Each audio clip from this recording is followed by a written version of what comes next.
Welcome student. आइए हम लोग आज बेसिक इंग्लिश ग्रामर की शुरुआती करते हैं। जैसा कि आप लोग जानते हैं कि ये रेगुलर क्लासेस चल रहा है।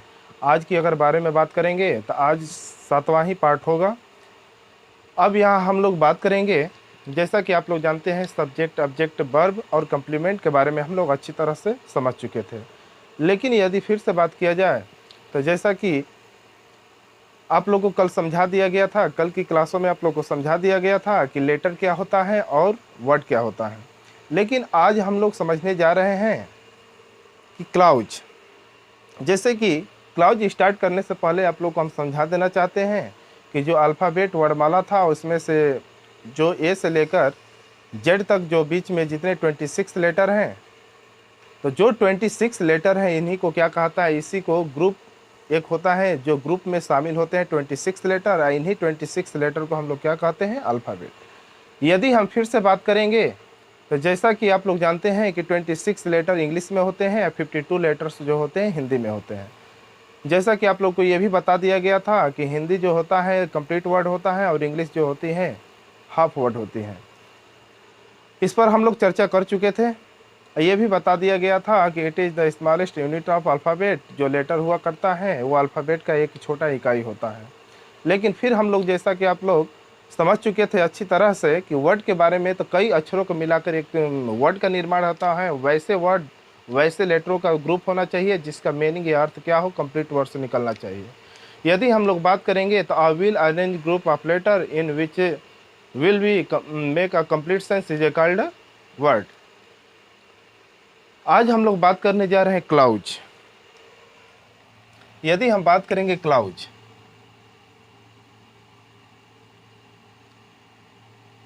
क्लाउज क्या होता है। यदि हम बात करेंगे एक सेंटेंस में यदि एक सब्जेक्ट और एक वर्ब हो उसे क्लाउज कहते हैं। जैसे यदि बात करेंगे तो clause is a part of longer sentence in which there will be a subject, one subject and one verb. यदि हम इसमें बात करेंगे तो कोई भी सेंटेंस है, जैसे यदि हम लोग बात करेंगे राम ईट्स, राम खाता है। अब इसमें देखा जाए तो राम ये क्या हो गया, सब्जेक्ट हो गया। खाने का जो कार्य किया वो कौन किया, राम। और जो इसमें वर्ब हैं ये इट्स है। जिस कारण से जिस सेंटेंस में यदि देखेंगे वन सब्जेक्ट और वन वर्ब हो उसे हम लोग क्या कह सकते हैं, कह सकते हैं कि ये क्लाउज है। फिर भी इस पर यदि हम लोग देखेंगे, यदि हम राम इट्स एन एप्पल यदि हम लोग कर देते हैं तो ये क्लाउज ना होकर के क्या हो जाता है, तो इसे हम लोग कहेंगे कि ये सेंटेंस हो जाता है, क्योंकि इसमें subject plus verb plus O W भी शामिल हैं, जिस कारण से ये पूर्ण कंप्लीट जो होता है ये सेंटेंस का निर्माण हो गया। होप आप लोग इतना समझ गए होंगे। यहाँ से हम लोग क्या करते हैं कि आगे की क्रिया अपनाते हैं और आगे पढ़ने का कार्य करते हैं। यदि हम लोग बात करेंगे क्लाउज, तो इसका डिफिनेशन की यदि हम लोग बात करेंगे तो डिफिनेशन इसका हो जाएगा,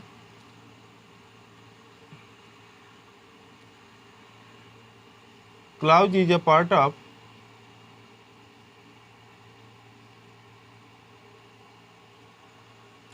longer sentence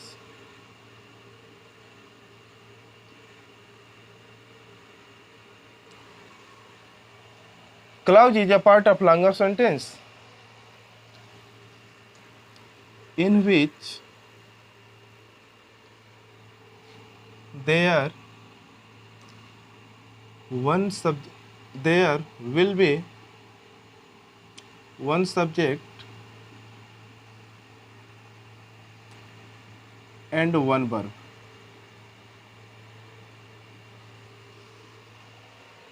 यहाँ पर यदि हम कह सकते हैं कि clause is a part of longer sentence, ये क्या होता है कि एक बहुत बड़े सेंटेंस का ये एक टुकड़ा होता है। इसी टुकड़ा को हम लोग क्या कहते हैं, इसे हम लोग कहते हैं सेंटेंस। सेंटेंस और सेंटेंस जो होता है, सेंटेंस का ही जो टुकड़ा होता है ये क्लाउज कहा जाता है। लेकिन यदि हम बात करेंगे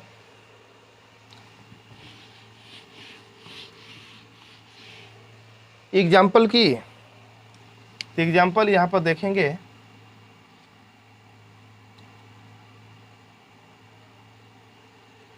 आई went there, I went there, मैं वहाँ गया, एंड मीट हर, उससे मिला। मैं वहाँ गया और उससे मिला, when she was dancing.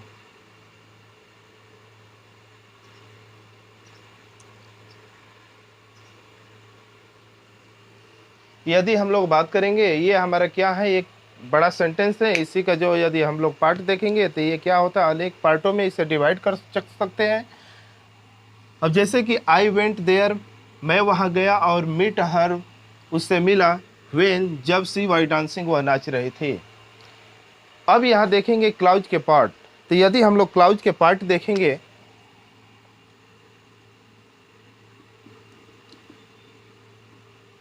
Kinds of clause, यहाँ पर देखेंगे क्लाउज कितने प्रकार के होते हैं। तो इससे हम बात करते हैं तो ये 3 प्रकार के होते हैं। पहला की बात करेंगे तो प्रिंसिपल क्लाउज, प्रिंसिपल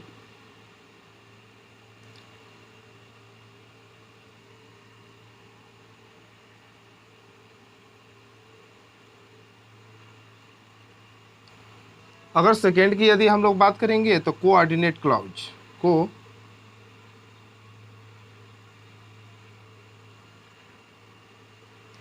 थर्ड की यदि हम लोग बात करेंगे तो सब ऑर्डिनेट क्लाउज।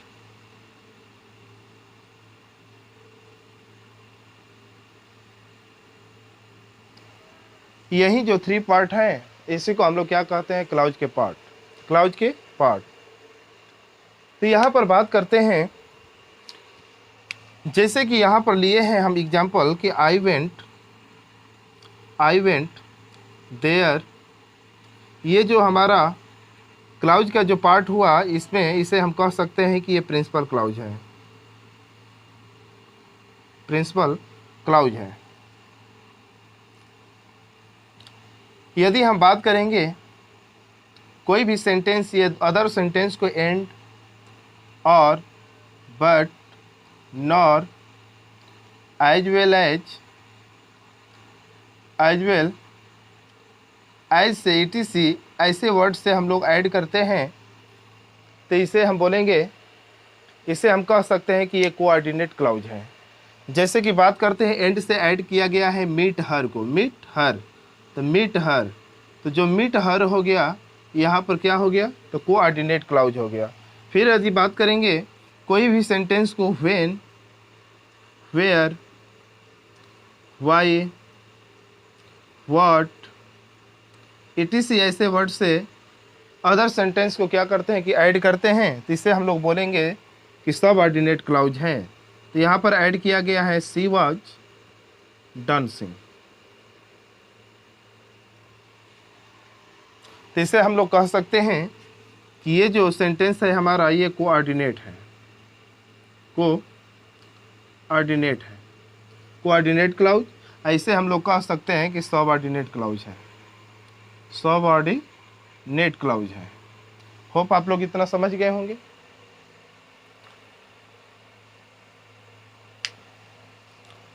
तुरंत आप लोग क्या करेंगे, तुरंत लिखने का कार्य करेंगे, तुरंत छपिए।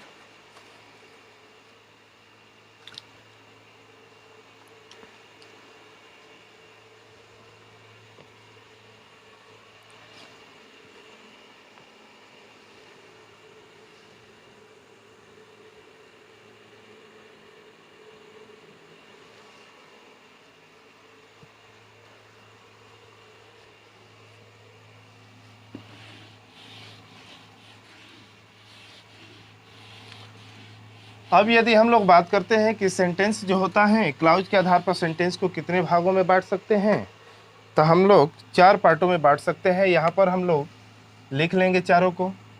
तो हम लोग यहाँ कह सकते हैं कि there are 4 types, there are 4 types of sentence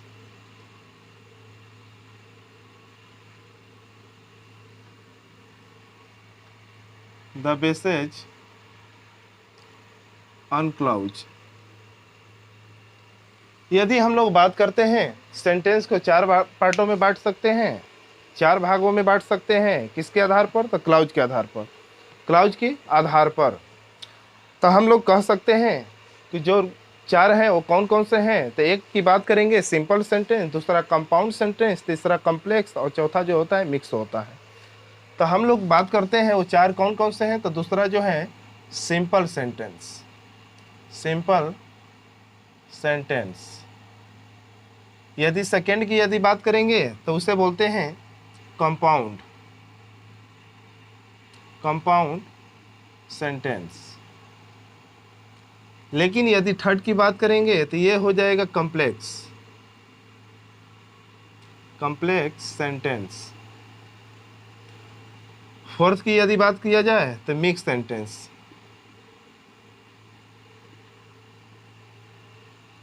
यही क्लाउज के आधार पर सेंटेंस को हम लोग चार पार्टों में बांट सकते हैं। चारों पार्ट को आप लोग क्या करेंगे, तुरंत इसे नोट कर लेंगे। यहाँ पर x कर दीजिएगा, यहाँ पर x बना लीजिएगा सभी लोग। यही क्लाउज के आधार पर चार भागों में हम लोग बांट सकते हैं। अब हम लोग क्या करते हैं, यहाँ पर देख लेते हैं कि जो सेंटेंस सिंपल सेंटेंस तो होता है, सिंपल जो सेंटेंस होता है इसका डिफिनेशन। यदि हम लोग बात करेंगे सिंपल सेंटेंस किसे कहते हैं, तो हम लोग कह सकते हैं it begins with principal clause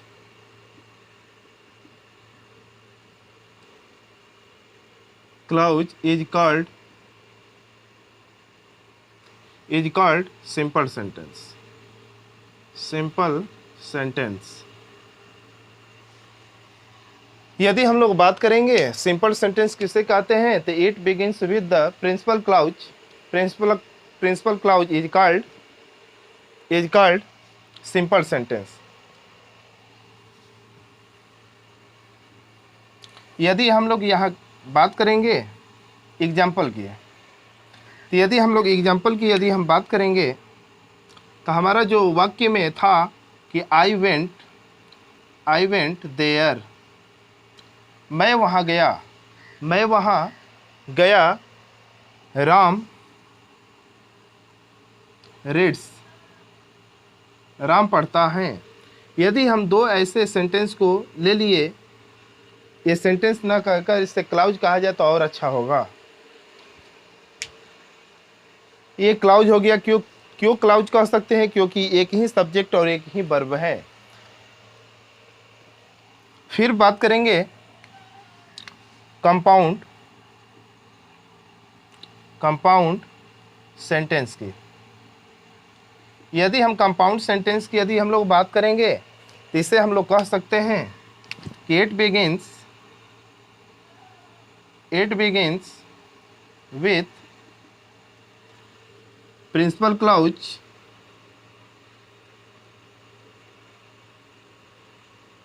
plus coordinate clause,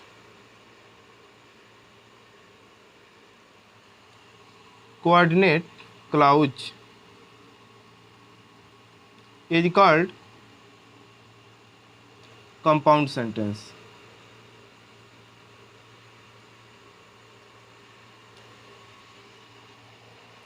यदि यहाँ हम देखेंगे it begins with principal clause coordinate clause is called compound sentence. यहाँ पर देखा जाए, यहाँ पर यदि हम लोग देखा जाए, यहाँ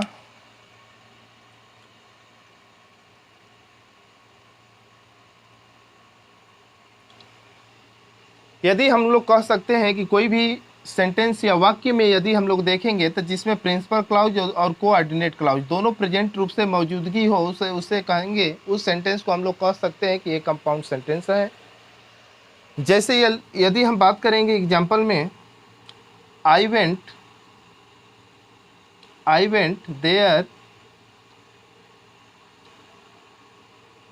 देयर एंड मीट हर। मैं वहाँ गया और उससे मिला। मैं वहाँ गया और उससे मिला। तो ये इसका एग्जाम्पल के तौर पर हम लोग देख लिए। कंपाउंड सेंटेंस उसे कह सकते हैं कि जो principal clause plus coordinate clause हो, दोनों प्रेजेंट रूप से मौजूद हैं, तो उसे हम लोग कह सकते हैं कि ये कंपाउंड सेंटेंस है। कंपाउंड। आगे बढ़ा जाए।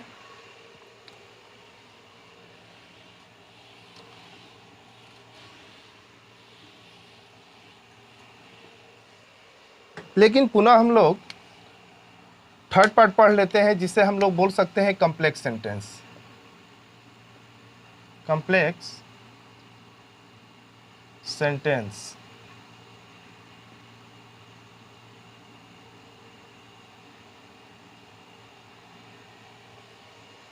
यदि हम लोग कॉम्प्लेक्स सेंटेंस उसे कहते हैं कि it begins with principal clause plus coordinate clause. Coordinate clause को क्या करते हैं कि इसे हम लोग हटा देते हैं, उसके बदले में हम लोग जोड़ सकते हैं कि सब ऑर्डिनेट क्लाउज को। तो सब ऑर्डिनेट क्लाउज ही क्या कहलाता है, तो इसे कह सकते हैं कि कॉम्प्लेक्स सेंटेंस। जैसे हम लोग बात करेंगे, it begins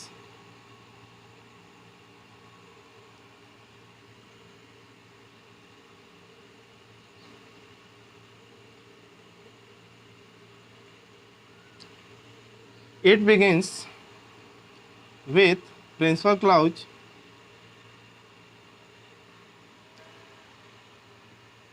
plus subordinate clause।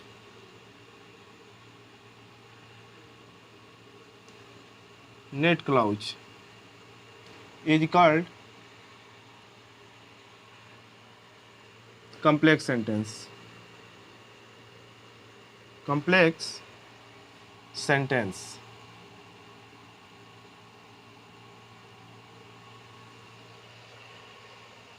Complex sentence उस सेंटेंस को कह सकते हैं कि it begins with principal clause plus subordinate clause is called complex sentence. यहाँ पर क्या होना चाहिए, तो यहाँ पर यदि हम लोग कह सकते हैं कि जिस वाक्य में, जिस सेंटेंस में principal clause plus subordinate clause present रूप से मुख्य हो, तो उसे हम लोग क्या कहेंगे, उस वाक्य को हम कह सकते हैं कि ये वाक्य जो है ये क्या है, तो कॉम्प्लेक्स सेंटेंस है। इसका एग्जाम्पल की अगर बारे में बात करेंगे, I went there when she was dancing।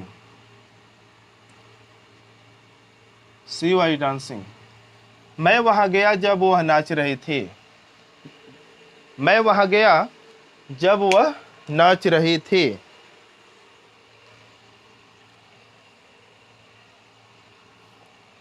एक last mix sentence.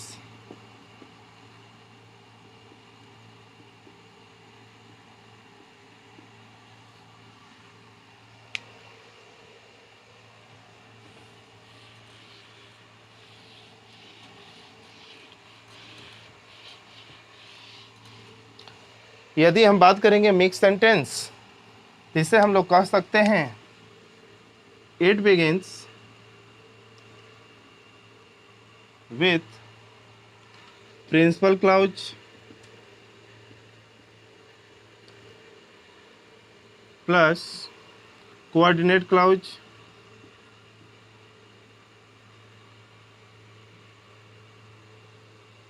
plus subordinate clause।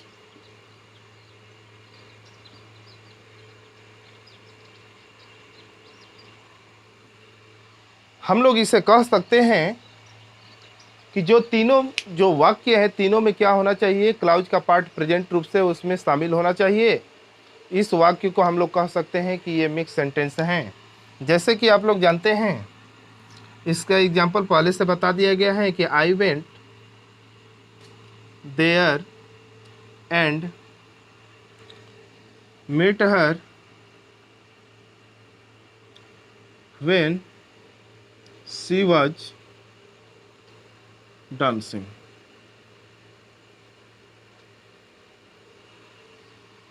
यदि हम लोग कह सकते हैं मैं वहां गया एंड और मीट हर, उससे मिला, व्हेन, जब वह नाच रही थी, सी वाई डांसिंग, जब वह नाच रही थी।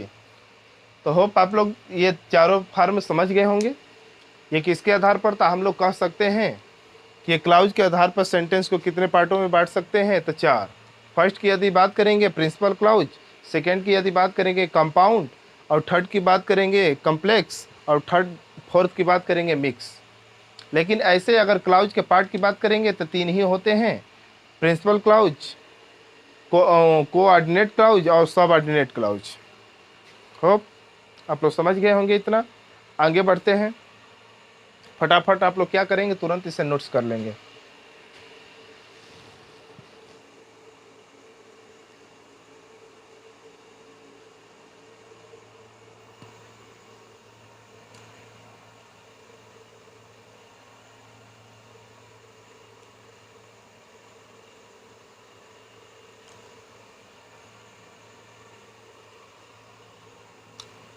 यदि हम बात करते हैं अब सेंटेंस, सेंटेंस कहते हैं किसे, तो यदि हम लोग बात करेंगे सेंटेंस, तो आप लोग समझ गए होंगे कि कई लेटरों को, कई अक्षरों को समूह जो होता है, जिसका कंप्लीट रूप से क्या उसका मीनिंग या अर्थ निकलता है, उसे हम लोग कह सकते हैं कि ये वर्ड है। और कई वर्ड को आपस में उसे एक ग्रुप बनाते हैं, उसी ग्रुप को जो कहते हैं कि एक प्रकार का क्या है, सेंटेंस है। क्योंकि कंप्लीट रूप से इसका क्या निकलना चाहिए, मीनिंग या अर्थ निकलना चाहिए। यहाँ पर देखते हैं सेंटेंस के बारे में। यदि हम लोग सेंटेंस की चर्चा करेंगे,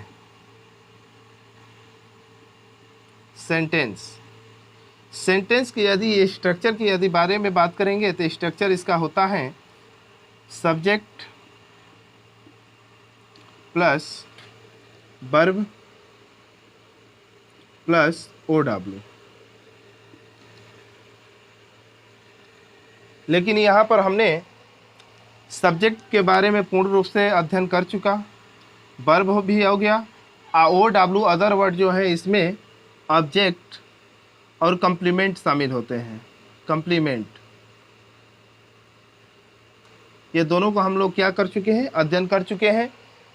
और यहाँ पर हम क्या करने जा रहे हैं, सेंटेंस को आज समझेंगे। यदि हम सेंटेंस की शुरुआती की बात करेंगे, तो सेंटेंस से हम लोग स्टार्ट करते हैं।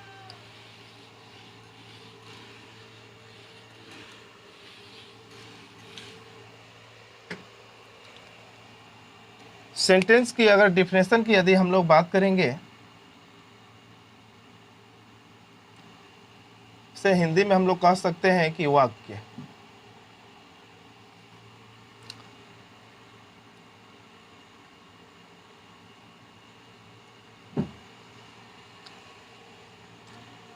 I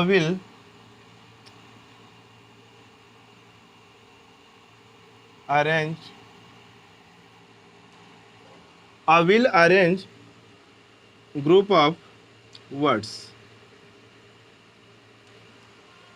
I will arrange group of words, शब्दों का समूह, which make a complete sense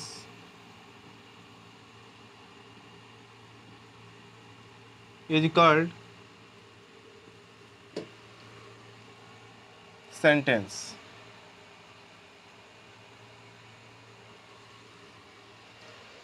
यदि हम लोग बात करेंगे इसका डेफिनेशन की, तो I will arrange group of words which make a complete sense is called a sentence. शब्दों का ऐसा समूह या ऐसे अरेंज हम करते हैं कि जिसका पूर्ण रूप से या कंप्लीट रूप से यदि देखा जाए तो उसका अर्थ निकलता हो। जैसे एग्जाम्पल की यहाँ बात करेंगे, Ram is going to Kanpur, going to Kanpur. यहाँ पर यदि देखेंगे तो राम कानपुर जा रहा है, राम कानपुर जा रहा है। तो यहाँ पर देखेंगे, यहाँ शब्द की यदि बात करेंगे तो एक शब्दों का समूह पूर्ण रूप से है। ऐसे शब्द जो है इसे कंप्लीट रूप से हम लोग क्या कर चुके हैं, इसे जिस पोजीशन पर आना चाहिए उस पोजीशन पर हमने इसे क्या कर दिया है, फिट कर दिया है। और उसी अनुसार कंप्लीट रूप से इसका क्या निकल रहा है, अर्थ निकल रहा है कि हम लोग कह सकते हैं कि राम कानपुर जा रहा है, कानपुर जा रहा है।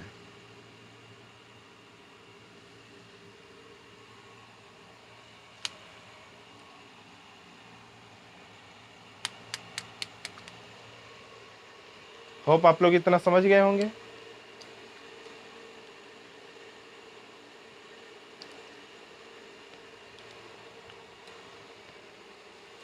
चलिए हम लोग इसके पार्ट के बारे में बात करते हैं।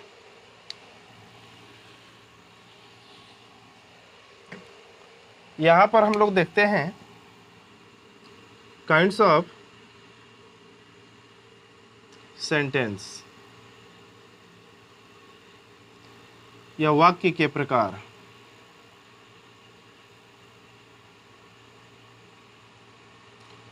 यदि हम बात करेंगे वाक्य के प्रकार के, तो इसके दो स्टेटमेंट बनेंगे। पहला एक ओल्ड सेंटेंस, वाक्य को पुराने तौर पर देखा जाए, न्यू पैटर्न के आधार पर देखा जाए।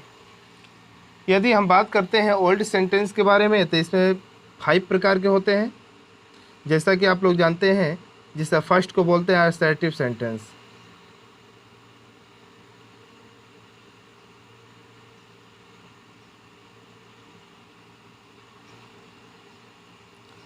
सेकेंड नंबर को हम लोग कह सकते हैं कि इंट्रोगेटिव।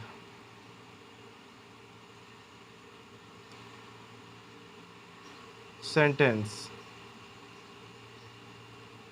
थर्ड नंबर को हम लोग कह सकते हैं इम्परेटिव सेंटेंस।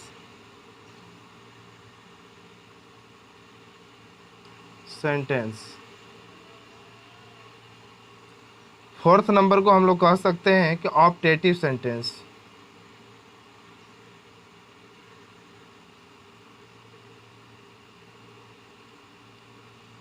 फाइव नंबर को एक्सक्लेमेटरी सेंटेंस।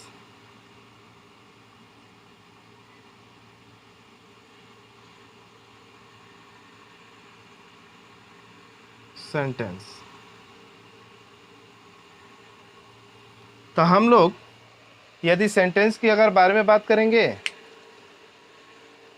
हम लोग क्या करते हैं कि इसको भी ओल्ड पैटर्न के आधार पर, यहाँ पैटर्न इसको भी लिख देते हैं, ओल्ड पैटर्न।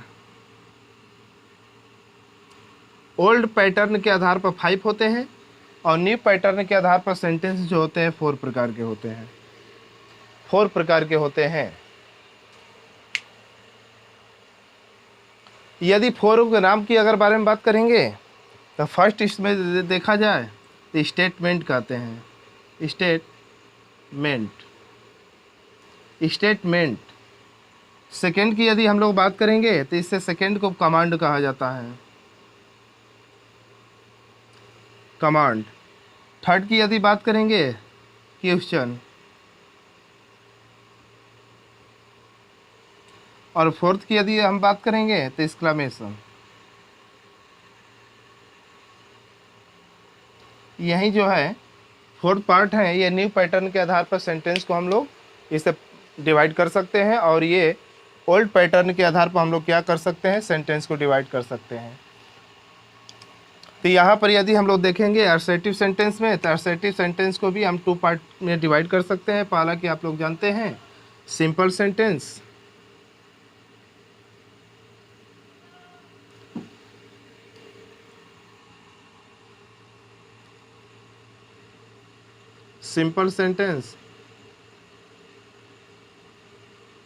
और निगेटिव सेंटेंस।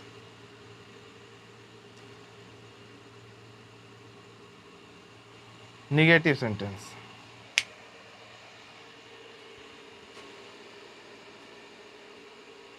जिसे हम लोग पूर्ण रूप से क्या कहते हैं, जिसे आप लोग सिंपल सेंटेंस को एक और नाम से पुकारते हैं, जिसे अफर्मेटिव सेंटेंस भी कह सकते हैं। अफर्मेटिव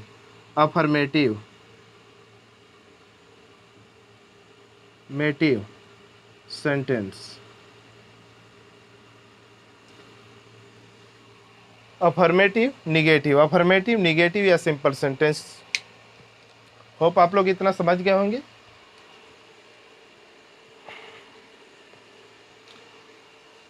इसके अलावा हम लोग क्या करेंगे, क्लास को हम एंड करते हैं और यहाँ से हम लोग कल देखेंगे इसके उपयोग के बारे में।